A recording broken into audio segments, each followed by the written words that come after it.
This is an ambucycle. This is the fastest way to reach any medical emergency.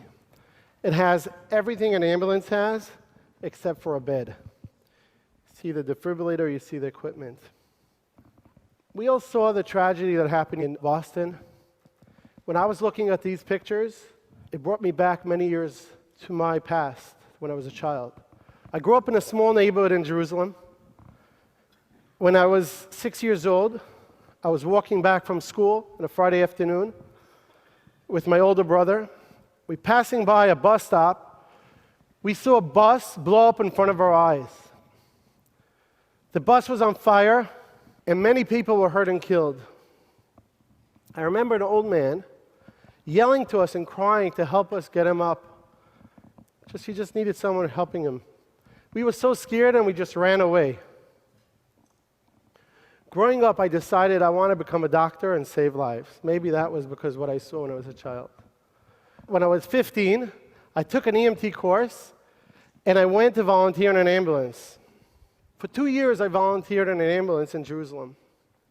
I helped many people, but whenever someone really needed help, I never got there in time. We never got there. The traffic is so bad, the distance and everything, we never got there when someone really needed us. One day, we received a call about a 7-year-old child choking from a hot dog. Traffic was horrific, and we were coming from the other side of town in the north part of Jerusalem. When we got there, 20 minutes later, we started CPR on the kid. A doctor comes in from a block away, stops us, checks the kid, and tells us to stop CPR. That second, he declared this child dead. At that moment, I understood that this child died for nothing. If this doctor, who lived 1 block away from there, would have come 20 minutes earlier and not have to wait till that siren you heard before coming from the ambulance, if he would have heard about it way before, he would have saved this child. He could have ran from a block away. He could have saved this child. I said to myself, there must be a better way. Together with 15 of my friends, we were all EMTs. We decided, let's protect our neighborhood. So when something like that happens again, we will be there running to the scene a lot before the ambulance. So I went over to the manager of the ambulance company, and I told him, please, whenever you have a call coming into our neighborhood, we have 15 great guys who are willing to stop everything they do and run and save lives. Just alert us by beeper. We'll buy these beepers. Just tell your dispatch, just send us the beeper, and we will run and save lives. Well, he was laughing. I was 17 years old. I was a kid. And he said to me, I remember this like yesterday. He was a great guy, but he said to me, kid, go to school or go open a falafel stand. We're not really interested in these kind of new adventures. We're not interested in your help. And he threw me out of the room. I don't need your help, he said. I was a very stubborn kid. As you see now, I'm walking around like crazy. I'm sugar.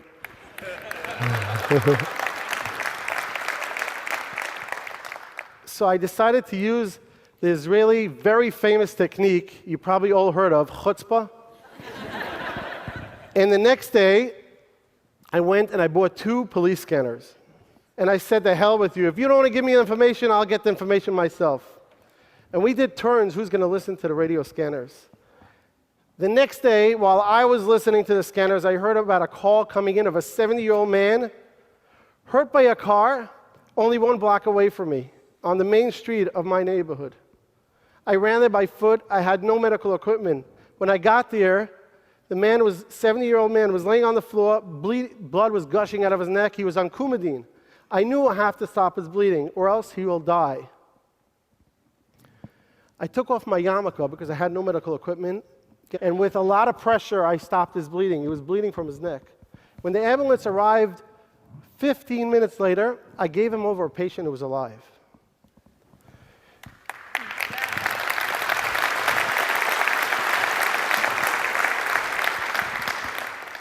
When I went to visit him 2 days later, he gave me a hug and was crying and thanking me for saving his life.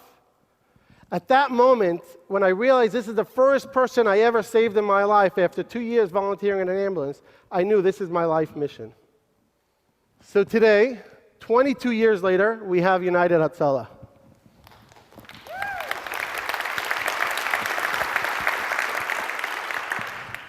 Hatzalah means rescue. For all of you who don't know Hebrew, I forgot I'm not in Israel. So we have thousands of volunteers who are passionate about saving lives, and they spread all around. So whenever a call comes in, they just stop everything, go and run and save a life. Our average response time today went down to less than 3 minutes in Israel.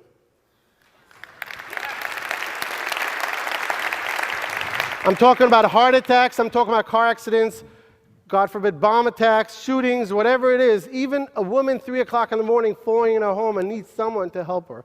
3 minutes, we'll have a guy with a pajamas running to her house and helping her get up. The reason why we're so successful are because 3 things. Thousands of passionate volunteers who will leave everything they do and run to help people they don't even know. We're not there to replace ambulances. We're just there to get the gap between the ambulance call until they arrive. And we save people that otherwise would not be saved. The second reason are because of our technology. You know, Israelis are good in technology. Every one of us has on his phone, no matter what kind of phone, a GPS technology done by NowForce. And whenever a call comes in, the closest 5 volunteers get the call. And they actually get there really quick and navigated by a traffic navigator to get there and not waste time. And this is a great technology we use all over the country and reduce the response time. And the third thing are these ambucycles. These ambucycles are an ambulance on 2 wheels. We don't transfer people, but we stabilize them and we save their lives.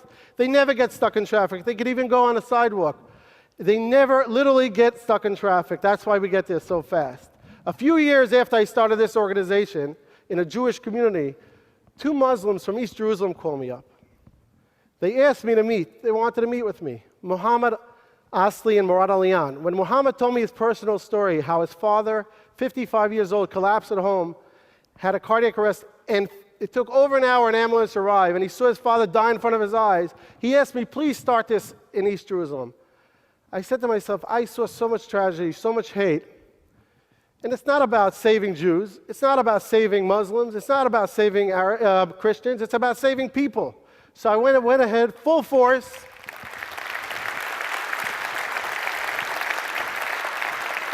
And I started United Hatzalah in East Jerusalem, and that's why the name United and Hatzalah match so well. We started hand in hand, saving Jews and Arabs. Arabs were saving Jews, Jews were saving Arabs. Something special happened. Arabs and Jews, they don't always get along together, but here in this situation, the communities, literally, it's an unbelievable situation that happened. The diversities, all of a sudden they had a common interest. Let's save lives together. Settlers were saving Arabs and Arabs were saving settlers. It's an unbelievable concept that could work only when you have such a great cause. And these are all volunteers. No one is getting money. They're all doing it for the purpose of saving lives. When my own father collapsed a few years ago from a cardiac arrest, one of the first volunteers to arrive to save my father was one of these Muslim volunteers from East Jerusalem who was in the first course to join Hatzalah. And he saved my father. Could you imagine how I felt in that moment? When I started this organization, I was 17 years old. I never imagined that one day I'll be speaking in TedMed. I never even knew what TedMed is then. I don't think it existed. But I never imagined that it's going to go all around, it's going to spread around. And this last year, we started in Panama, in Brazil. All I need is a partner who's a little mashugana like me, passionate about saving lives, and willing to do it. And I'm actually starting it in India very soon with a friend who I met in Harvard just a while back. Hatzalah actually started in Brooklyn by a Hasidic Jew years before us in Williamsburg. And now it's all over the Jewish community in New York, even Australia and Mexico and many other Jewish communities. But it could spread everywhere. It's very easy to adopt. You even saw these volunteers in New York saving lives in World Trade Center.